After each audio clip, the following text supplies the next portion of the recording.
दोस्तों और साथियों, उम्मीद है आप लोग खैरियत से होंगे। इस वीडियो में एक इंतहाई अहम दावा किया गया है कि क्या एक सिंगल चेस्ट एक्सरे की मदद से बताया जा सकता है कि किसी को दिल के अटैक और फॉलिज के कितने चांसेस हैं। चेस्ट एक्सरे यानी सिंगल चेस्ट एक्सरे ये बता सकता है कि अगले 10 सालों में आपको दिल के अटैक, दिल की बीमारी या फालिज का जो अटैक होता है, दिमागी जो अटैक होता है फालिज का, तो उसके कितने % चांसेस हैं। ये बहुत बड़ा दावा है, इससे पहले ये दावा नहीं किया गया।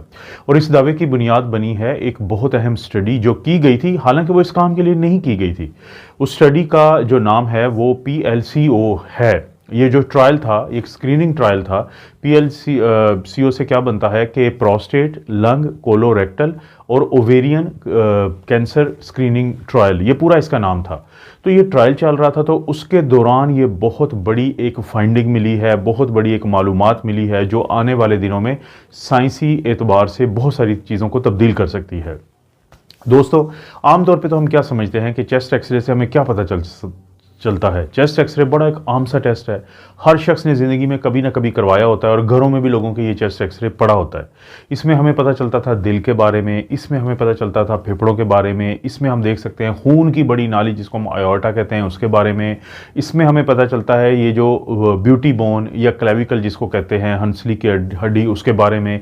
इस में जो चेस्ट एक्सरे में हमें पता चलता था रिब्स के बारे में, यानी जो आपकी पसलियाँ होती हैं, तो पसलियों के बारे में आपको पता चलता था। ये थी मालूमात। लेकिन ये जो दावा है कि अगले आने वाले 10 सालों में आपको कितना फीसद डर है, खुदा न खास्ता खौफ है आपको कि आपको दिल का जो अटैक हो सकता है या फालिज का अटैक हो सकता है, तो ये दावा सामने आया।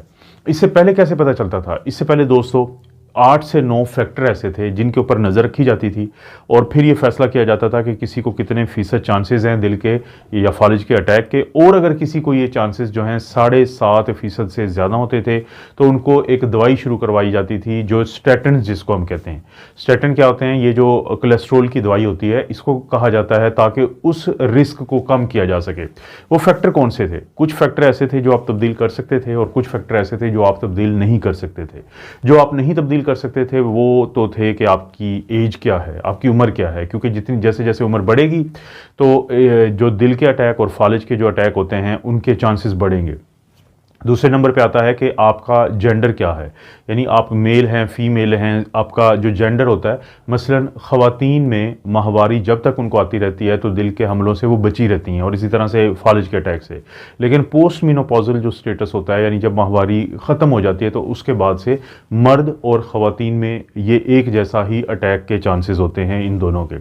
और तीसरा है फिर रेस, यानी आपका जो ताल्लुक़ है वो किस नस्ल से है। आपके जो जीन्स हैं वो बाज़ लोग जो हैं या बाज़ फैमिलीज़ जो हैं उनके अंदर दिल के अटैक और फालिज के अटैक बहुत ज़्यादा होते हैं। तो ये 3 चीज़ें तो आप तब्दील नहीं कर सकते थे। और इसके बाद बारी आती थी उन चीज़ों की जिनको आप तब्दील कर सकते हैं। मिसाल के तौर पर फिर है स्मोकिंग का, कि अगर आप सिगरेट पीते थे या पीते हैं तो आपको दिल का अटैक और फालिज के अटैक होने के चांसेस ज़्यादा है। इसी तरह से अगर आप शुगर, टाइप 2 डायबिटीज़ मेलाइटस के मरीज़ हैं तो आप में ये दोनों जो अटैक हैं ये ज़्यादा चांसेस हैं। इसी तरह से अगर आपका कोलेस्ट्रॉल का लेवल ज़्यादा है, लिपिड प्रोफाइल आप जो टेस्ट करवाते हैं उसमें आपको कोलेस्ट्रॉल, ट्राइग्लिसराइड, LDL ये ज़्यादा हैं, तो फिर आपका जो फालिज और दिल का अटैक होने के चांसेस ज़्यादा होते थे।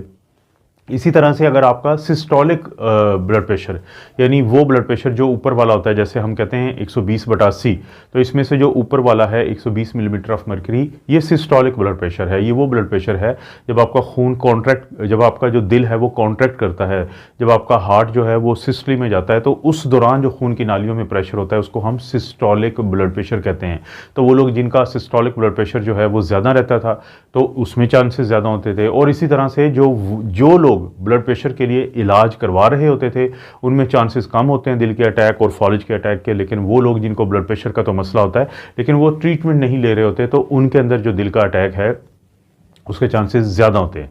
तो ये इससे पहले तारीखी तौर पे, चाहे वो अमेरिकन का जो कार्डियोलॉजी के जितने भी अमेरिकन हार्ट एसोसिएशन है, AHA जिसको हम कहते हैं, या अमेरिकन कॉलेज ऑफ कार्डियोलॉजी है जिसको हम ACC कहते हैं, वो इन गाइडलाइन को फॉलो करते थे कि इन तमाम जो फैक्टर्स मैंने बताए हैं, अगर किसी में 7.5% से ज़्यादा स्कोर होता था तो उसको स्टैटिन की दवाई इसलिए शुरू करवाई जाती थी कि उसमें दिल के अटैक और फालिज के अटैक के चांसेस बहुत ज़्यादा होते थे। तो ये ट्रायल चल रहा था जो मैंने PLCO ट्रायल का आपको नाम दिया था, बताया था। इस ट्रायल के दौरान एक इंतहाई हैरानकुन बात देखने में आई।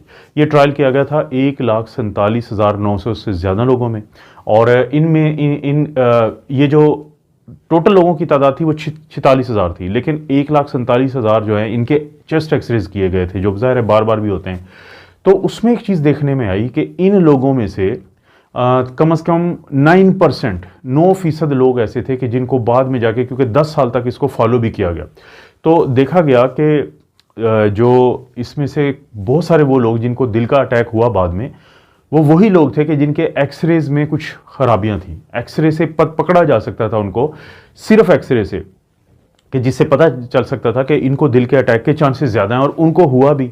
और बाद में इसको एक और इंडिपेंडेंट ग्रुप था जिसमें 40,000 लोगों की तादाद थी, और उनमें भी कम से कम 1,096 के करीब लोगों को दिल का अटैक हुआ, और उनके एक्सरे में ये प्रॉब्लम आ रहा था। यानी रिस्क फैक्टर तो एक अलग चीज़ है जो मैंने पूरे 8-9 आपको बताए थे, लेकिन वो लोग जिनको दिल का अटैक हुआ तो उनके एक्सरेज में भी तब्दीली थी। एक चीज़ होती है जिसको हम AI कहते हैं, आर्टिफिशियल इंटेलिजेंस। मिसाल के तौर पे एक छोटी सी एग्जांपल आपको दे देता हूँ कि जब आप मैप को इस्तेमाल करते हैं, जो गूगल मैप होता है, तो आप देखते हैं कि जब आपने कहीं पे जाना और वहाँ पे रुकावट हो और आप जैसे रास्ता तब्दील करते हैं तो ऑटोमेटिकली आपको पूरा नई डायरेक्शन मिल जाती है। इसी तरह से बहुत दफ़ा जब आप बैंक्स में जाते हैं, वो मुख्तलिफ जगहों पे जाते हैं, तो आपकी जो आइडेंटिटी होती है वो आर्टिफिशियल इंटेलिजेंस के ज़रिए किया जाता है। ये प्रोग्राम्स होते हैं।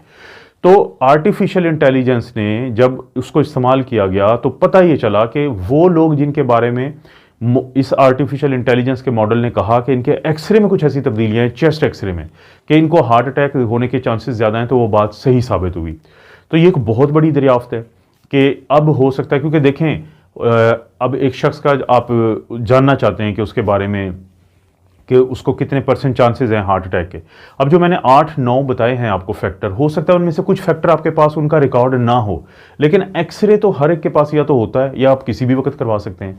तो जैसे ही चेस्ट एक्सरे करवाएंगे और आपका वो जो डेटाबेस में डालेंगे, तो वो फौरी तौर पर बता देगा कि आपका जो चांसेस हैं वो कम हैं या ज़्यादा हैं दिल के अटैक के या फॉलिज के अटैक के। जिस तरह बाज़ औक़ात खुदा न खास्ता कहीं पे अगर जुर्म हो जाता है तो आपके फिंगरप्रिंट अगर किसी के मिल जाते हैं वहाँ पे मौके पे, तो वो फिंगरप्रिंट को नादरा के जो फिंगरप्रिंट के कंप्यूटर में डाला जाता है। करोड़ों लोगों के फिंगरप्रिंट के साथ वो कुछ ही मिनट्स के अंदर वो बता देता है कि ये किसके हैं, क्योंकि आर्टिफिशियल इंटेलिजेंस इस पूरे डाटा को वो एनालाइज करती है मिनट्स में और सेकंड्स में। तो अब क्या होगा कि लोग चेस्ट एक्सरे करवाएंगे और चेस्ट एक्सरे का यही जो पिक्चर है, ये जो डाटा ये डाला जाएगा और कंप्यूटर के ज़रिए बहुत जल्द बताया जा सकेगा कि किसी को दिल के अटैक के चांसेस ज़्यादा हैं, ताकि उसको स्टेटिन या वो दवाइयाँ जो दिल के अटैक और फॉलिज के अटैक से बचा सकती हैं तो वो शुरू करवाई जा सकें। ये बहुत अहम स्टडी है, इसके बारे में ख़ुद कोशिश करें गूगल करने की, इसके बारे में जानें, ताकि वो एक एक्सरे, वो एक चेस्ट एक्सरे जिसको हम आम सा चेस्ट एक्सरे समझते थे, तो पता चला है कि वो तो बहुत बड़ी इंफॉर्मेशन रखता है हमारे बारे में। इस तरह की वीडियोस मिलते रहेंगे। वीडियो को लाइक करें, चैनल को सब्सक्राइब करें, और कोई भी वीडियो जो दोस्तों और रिश्तेदारों से शेयर करके उनको फ़ायदा हो सकता है तो उसका जो लिंक है वो शेयर के ऑप्शन से कॉपी पेस्ट कर दिया करें, शेयर कर दिया करें कहीं पे भी। आप अपना और अपनी फैमिली का ख्याल रखें। अल्लाह ताला आपको और आपकी फैमिली को हर किस्म की बुराई, बीमारी और आजमाइश से महफूज रखे।